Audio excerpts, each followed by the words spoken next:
Саламатсыздарбы урматтуу телекөрүүчүлөр, маалыматтык аналитикалык экономика бөлүгүн сунуштап, мен Азамат Акелеев. Өткөн чыгарылышта мүлктү легалдаштыруу жөнүндө сөз кылганбыз. 13-жылдын аягында 7000ден ашык адам мыйзамдаштыруу мүмкүнчүлүгүнөн пайдаланып, жалпысынан 3 миллиард 600 миллион сомдон ашкан мүлктү мыйзамдаштырышты. Мыйзамдаштыруу мөөнөтү 14-жылдын 30-июнуна чейин узартылды. Мындай мыйзамга президент бул жумада кол койду. Бул жумада белгилүү ишкер ассоциациялары Бишкекте бизнес-климат кечөө, бүгүн жана эртең аттуу тегерек стол өткөрүштү. Ал жерде өкмөттүн жаңы курамына болгон талаптарды, бүгүнкү инвестициялык климаттын кемчиликтерин жана чыгуу жолдорун, эң маанилүү реформаларды кызуу талкуулашты. Анда бул темадагы сюжетке көңүл бурсак. Кыргызстандын инвестициялык кырдаалы жай темп менен оңолуп баратканы байкалууда. Анын көлөмү өткөн жылы 1 миллиард долларды түзгөн. Албетте муну менен мактанууга болбойт. Андыктан бул тармакта бир топ өзгөртүүлөрдү киргизүү зарыл болуп турат. Правоохранительная система контролирующая. Укук коргоо системасын жакшыртуу зарыл. Антпесе көзөмөлдөө органдарында бири-бирин кайталоолор көп болуп жатат. Бизнеске ыңгайлуу шарттарды түзүү менен чечкиндүү кадамдарга баруу максат. Ошондой эле уруксаат берүүчү документтерди ыкчам алууга мүмкүнчүлүктөрдү түзүү керек деп ойлоп турам.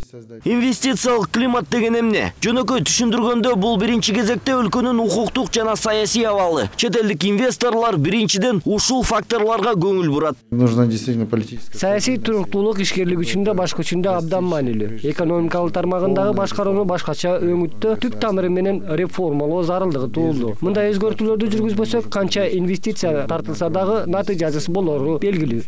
Инвестициялык ыңгайлуу шартты түзүүчү секторлордун бири бул туризм. Бөлөк мамлекеттерге салыштырганда Кыргызстанда туризм тармагына жетиштүү түрдө көңүл бурулбайт. Анткени туризм секторун экономика эмес, социалдык блок башкарууда.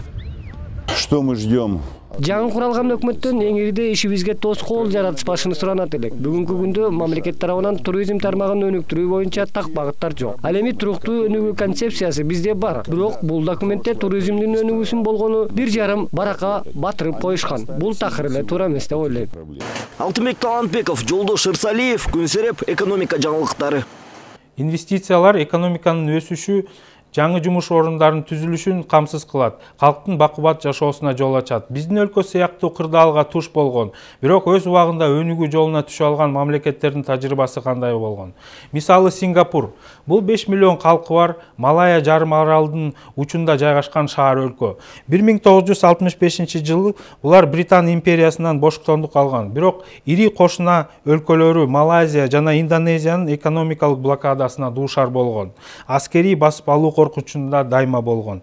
Сингапурдун кошуналарынан айырмаланып, эч табигый ресурсу да жок болгон. Өзүнүн белгилүү китебинде Сингапурдук негиздөөчүсү Ли Куан Ю мындай деп айтат. Сингапур жашап кетиш үчүн биз абдан катуу аракет кылдык, пландадык, оюн шарттарына ылайыкташтырдык. Жана Сингапурду соода жана инвестициялар аркылуу дүйнөнүн эң ири индустриалдык экономикаларга байладык. Региондогу ийгиликтүү соода, кызмат жана маалымат алмашуу борборуна айландык. Жогорку принциптерди кармандык. Сингапур мыкты жашап кетиш үчүн кошуналарга салыштырмалуу алда канча уюшкан, натыйжалуу жана ыкчам активдүү болуш керек. Кыргызстан үчүн балким дал ушундай стратегия керектир. Башынан эле Ли Куан Ю Сингапур үчүн 3 негизги принциптерин аныктап койгон: мыйзамдуулук жана натыйжалуу мамлекеттик башкаруу, инвесторлорду коргоо жана жеке мүлктүн кол тийбестиги, адамдык капиталды өнүктүрүү. Эң негизги атаандаштык фактор катары Ли Куан Ю Сингапурдун коррупциядан таза болушун аныктаган.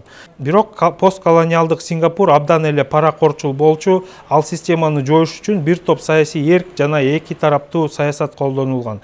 Бир тараптан Сингапурдук мамлекеттик кызматкерлер эң ири маяна алышат жана мындай жол менен эң жөндөмдүүлөр мамлекеттик кызматка келишет. Экинчи жагынан Сингапурдук коррупцияга каршы күрөшүү 4 принципи аныкталган жана ар дайым ишке ашууда.